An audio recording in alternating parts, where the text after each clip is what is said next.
The battle for Lincoln's cabin. The morning sun filtered through the ancient, wavy glass windows of my restored cabin, casting soft shadows across the oak floors. I sat on the porch, a chipped ceramic mug of coffee in hand, staring at a letter that felt like a punch to the gut. The words 48 hours to demolish were stamped in bold red ink across an official homeowners association notice. This wasn't just any cabin. This was the Lincoln Cabin, a National Historic Register site where Abraham Lincoln himself had slept in 1858. I'd poured every dime of my inheritance into restoring it, and now, Evelyn Harper, our HOA president, wanted it reduced to rubble. The notice claimed structural hazards, demanded immediate action, but something about Evelyn's timeline didn't add up. I noticed orange survey stakes on my property line, dated 3 weeks earlier than her so-called emergency inspection. Either someone had botched the paperwork, or Evelyn was hiding something. With only 48 hours to save a piece of American history, I was about to uncover a scheme that would shake our quiet Illinois neighborhood to its core. The mail truck rumbled up at 8:15, same as every morning for the past 18 months.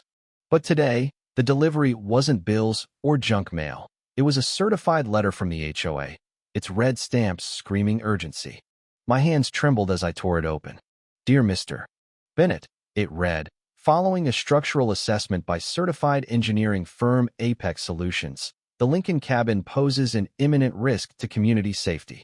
Per HOA Covenant 12.7, demolition must commence within 48 hours, or you'll face $500 daily fines and legal action. I read it 3 times, searching for a loophole, my coffee long cold.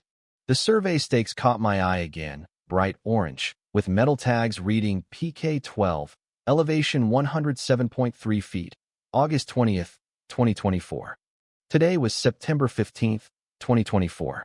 Evelyn's notice claimed the inspection happened yesterday, September 14th. So why were these stakes dated nearly a month earlier? My gut told me this wasn't about safety. This was personal, and I was determined to find out why. Before I could process further, Evelyn's sleek black sedan pulled into my driveway. She stepped out in her signature power suit, clutching a folder that seemed to hold every answer she'd never share. "Good morning, James," she said, her voice dripping with false warmth. "I trust you got the notice?" I waved the letter, keeping my tone steady. "Evelyn, this is insane. You're talking about demolishing a cabin on the National Historic Register. Lincoln slept here. The man who saved the Union rested under this roof." She didn't flinch. "NRHB status doesn't override HOA safety authority, Mr. Bennett. Community welfare comes first." Her words were sharp, rehearsed, but her eyes darted to the survey stakes when I mentioned them. I snapped a photo of the closest one, zooming in on the date. Then I noticed something else, a faint manufacturing stamp under the grime. July 15th, 2024. This wasn't just backdating. Evelyn was building a paper trail to justify something she'd planned for months. By midnight, I was pacing my living room, Lincoln's framed letter. A house divided against itself cannot stand, staring down at me from its museum-grade case. The irony wasn't lost on me. My neighborhood was dividing over this cabin, and Evelyn was at the heart of it. I called the Chicago Tribune, hoping to get media attention. "This is James Bennett," I said, voice steady despite my racing heart. "Lincoln's cabin is set for demolition in 36 hours by an HOA president who's been planning this since July." The reporter sounded skeptical, but perked up at Lincoln's name. She promised to send a photographer, though she warned that historic preservation stories rarely went viral. I hung up, feeling a mix of hope and dread. At 2:30 a.m., I spotted Evelyn's car in the HOA office parking lot, her silhouette pacing under fluorescent lights. What kind of HOA business required late-night work? I grabbed my camera and crept closer, staying in the shadows. Behind the office, I rummaged through the dumpster, my phone's flashlight revealing crumpled papers. Most were trash, but one caught my eye. A purchase order from Apex Solutions for a $1,500 structural assessment of the Lincoln Cabin. The address listed was a generic business park I passed daily, home to insurance agencies, not engineering firms. I pocketed the document, my pulse racing. This was no legitimate company. It was a prop in Evelyn's scheme. The next morning, I knocked on Clara Thompson's door, 3 houses down. She answered in a bathrobe, holding tea, her face weary. James, you're up early. Everything okay? When I mentioned Evelyn, Clara's expression darkened. Oh, you too? Evelyn hit us with 12 deck violations overnight. Things that were fine last inspection. Her kitchen table was buried under HOA notices, eerily similar to mine. She showed me photos she'd taken of Evelyn measuring properties with official-looking equipment. This isn't normal HOA stuff, James. It's bigger. Clara pulled out a purchase order from Meridian Assessments, identical in format to mine, with a sequential order number. They're the same company, she whispered. Evelyn's targeting everyone. I called the number on my Apex invoice, getting a generic voicemail. Then I drove to the business park. Unit 27, listed as Apex's office, was empty, no signage, no equipment, just a lone computer. The property manager confirmed it had been vacant for months.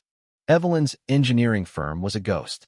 At the emergency HOA meeting that evening, 18 neighbors sat in folding chairs, facing Evelyn's evidence table, photos, reports, and a PowerPoint claiming my cabin was a hazard. She spoke with authority. We're here to address an immediate risk to community safety. Her slides showed wood grain separation as catastrophic and mortar gaps as foundation instability.